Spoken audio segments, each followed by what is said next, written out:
रमा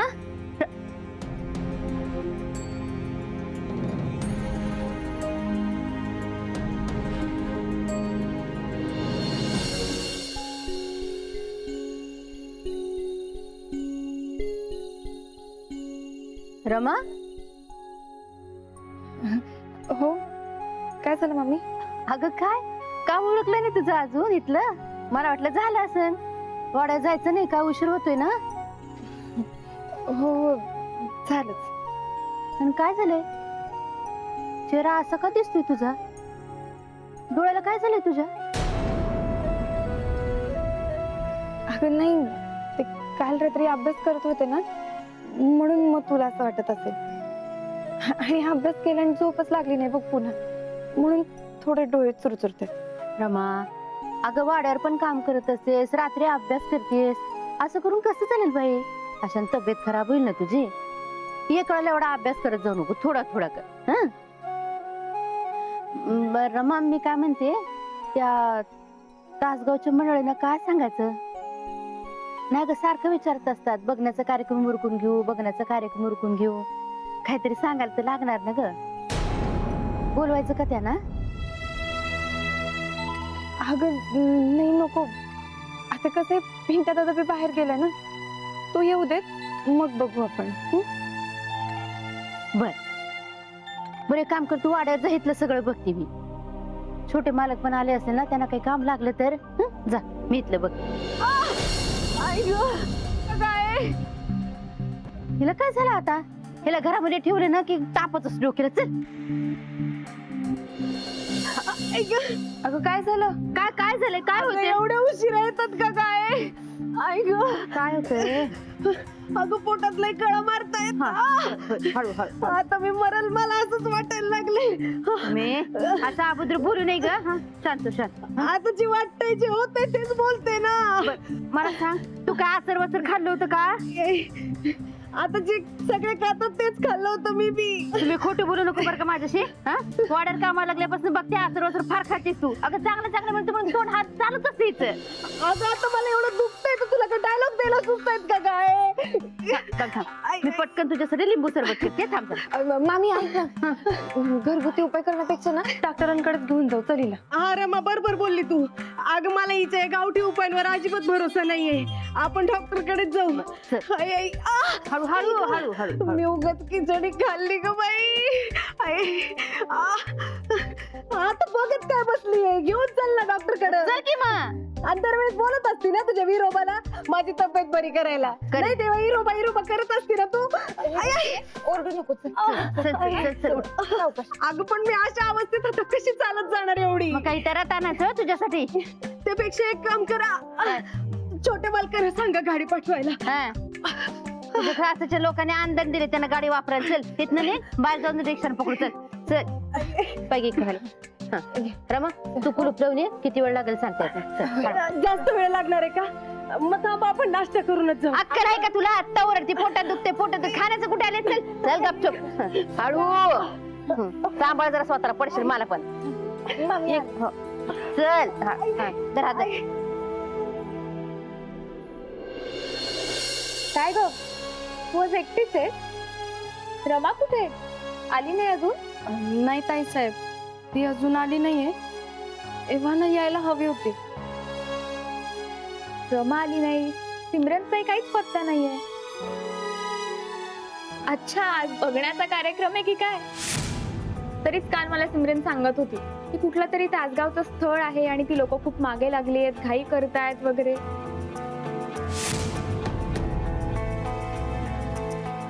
काय रे दादा, तू अजून काहीच खाल्लं नाहीये? मला जास्त भूक नाही. ओ, म्हणजे भूक आणि तहान सगळंच विसरलायस वाटतं तू. हा, आता मोस्ट एलिजिबल बॅचलर म्हटल्यावरती फिटनेसचा विचार करायलाच हवा. तेजू प्लीज. अरे मी खरंच सांगते, तर टीव्हीवर एवढी हवा झाली म्हटल्यावर मुलींची मोठी लाईन लागली असणार आहे मागे. पण तू अजिबात घाई करू नको. मी आहे. किती मोठी लाईन असली ना, तुझ्यासाठी एक चांगली मुलगी आणि माझ्यासाठी एक चांगली वहिनी शोधायचं काम फक्त माझं आहे. तू अजिबात टेन्शन नको घेऊ. तेजू, तू शांत बसतेस का?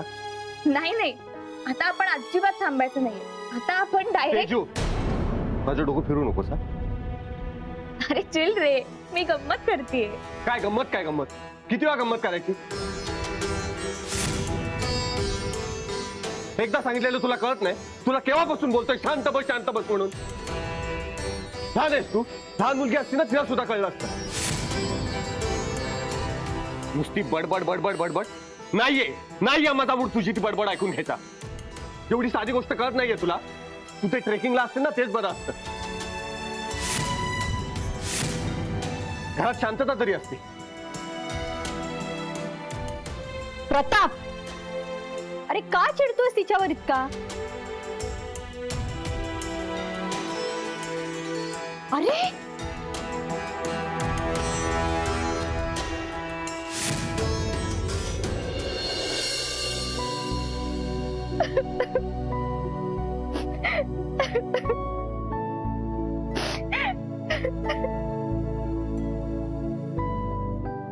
तेजू, आई, तेजू शांत हो.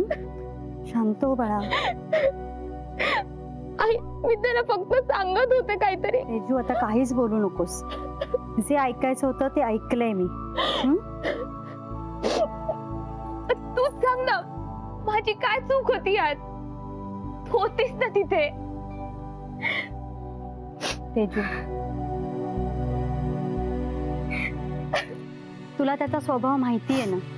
तो असं मुद्दाम कधीच कुणाला बोलणार नाही ग, आणि असं कधी वागणारही नाही. म्हणूनच तर मला खूप वाईट वाटलं. तू बघितलंस ना तो कसा वागला. एवढा संताप.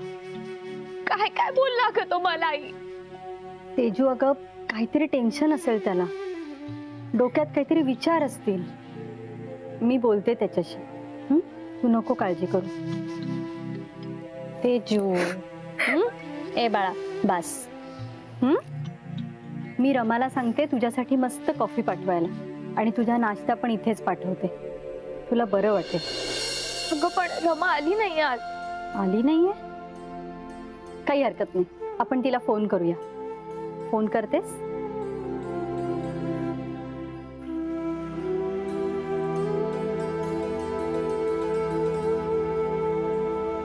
अगं तिचा फोन बंद येतोय.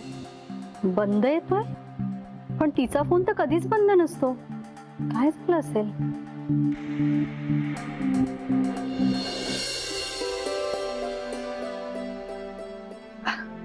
आम्ही लागला नंबर? अगं नाही, नंबर लागेल अजून येळ आहे. तिला बसवून आली तिकडे. सुमिना सतत आचर वचर काहीतरी खात असते, आणि तुम्ही पोट दुखते म्हणून ओरडत राहते. सगळे कामधंदे सोडून ह्याच्या मागे धावत राहायला लागते आपल्याला. मला वाटतं तुला लग्न झालं तर काहीतरी सुधारेल. तसलं काय, आई तसंच आहे. सुरुबा, तुला डोळे बघ जरा बघ आणि सुधार तिला जरा. अगं मामी, आता अशा अवस्थेत तिला समजून घेण्याशिवाय आपण काहीच करू शकत नाही. तेच तर आहे. आता तिच्या नादात राहिलं. वाड्यावर कळवलं का? आणि आपल्याला इथं उशीर होण्याचं तर वाड्यावर कळवायला पाहिजे का नाही? मोबाईल कुठे तुझा? अरे देवा, काय झालं? काही गडबडीत घरीच राहिला बघ. आता ग विसरले घ्यायला.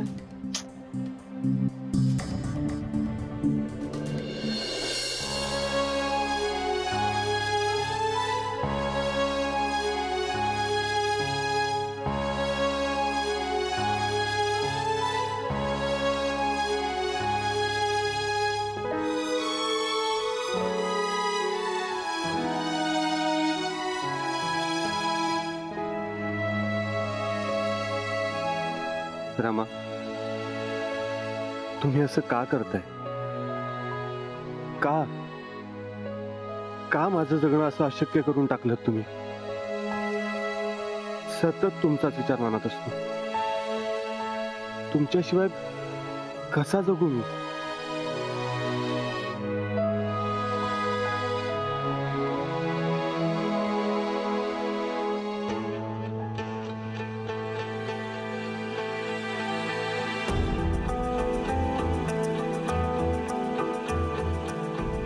प्रताप,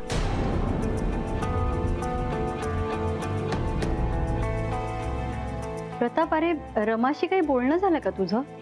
नाही म्हणजे तिने फोन करून तुला काही मेसेज वगैरे दिलाय का? नाही, काय नाही. काय झालं? अरे सकाळपासून तिचा फोन लागत नाहीये, सतत बंद येतोय. ती आली नाहीच आहे, पण सिमरन सुद्धा आली नाहीये.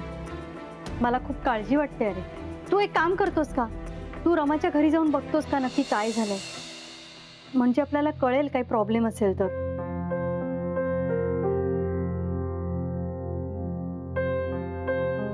प्रताप,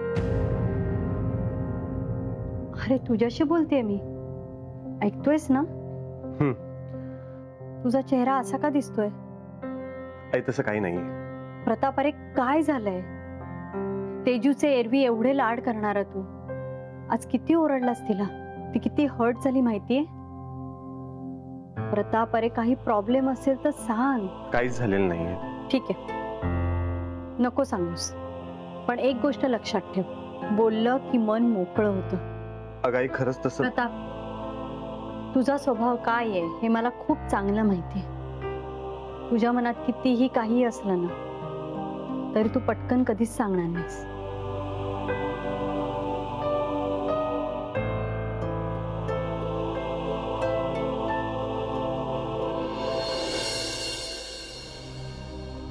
आता तुम्हाला माझ्याजवळ मन मोकळं करायचं की नाही माहित नाही, पण मला माझं मन मोकळं करायचं तुमच्याजवळ. तर सध्या जे काही चालू आहे त्यामुळे तुमच्याशी कसं बोलावं आणि कोणत्या शब्दांनी तुम्हाला सांगावं हेच कळत नाही.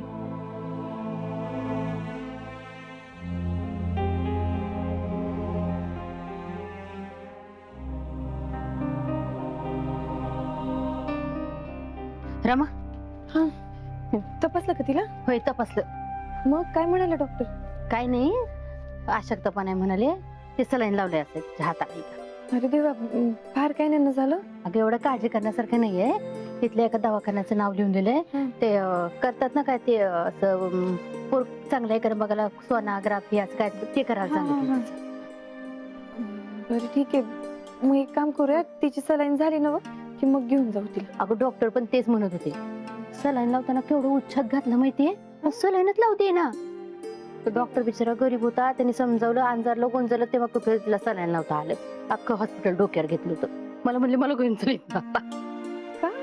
तिला वाटलं सारखे इंजेक्शन देते, काय करत पोरीला. बरं रमा, हे लिहून दिले त्याने औषधं काय आणायचे, तेवढं जाऊन घेऊन येते का? आणते, मी थांबते तिच्या जाऊन. चालेल, लगेच घेऊन येते. आलीच, लवकर ये बर का. होय.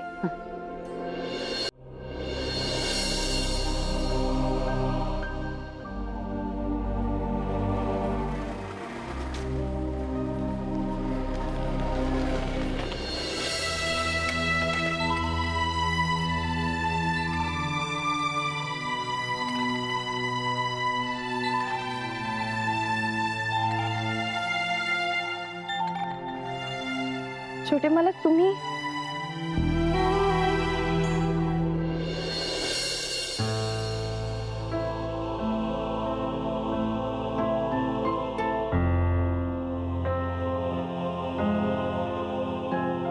रमा, कुठे होतात तुम्ही? तुम्ही वाड्यावर का नाही आलात? रमा, काय झालंय? तुम्ही अशा का वागताय? मला खरं सांगा, तुमच्या मनात काय? बोला रमा.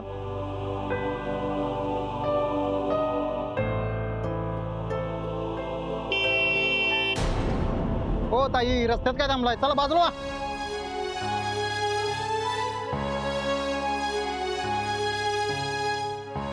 चला चला चला बाजूला, चला लवकर.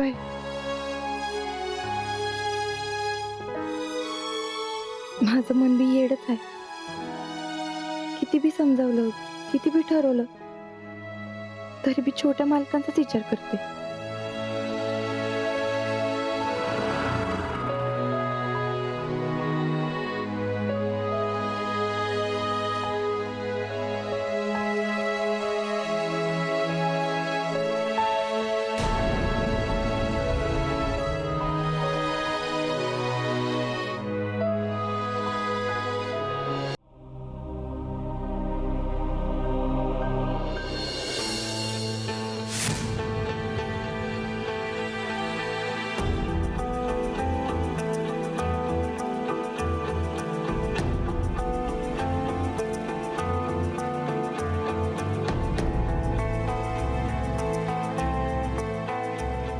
छोटे मालक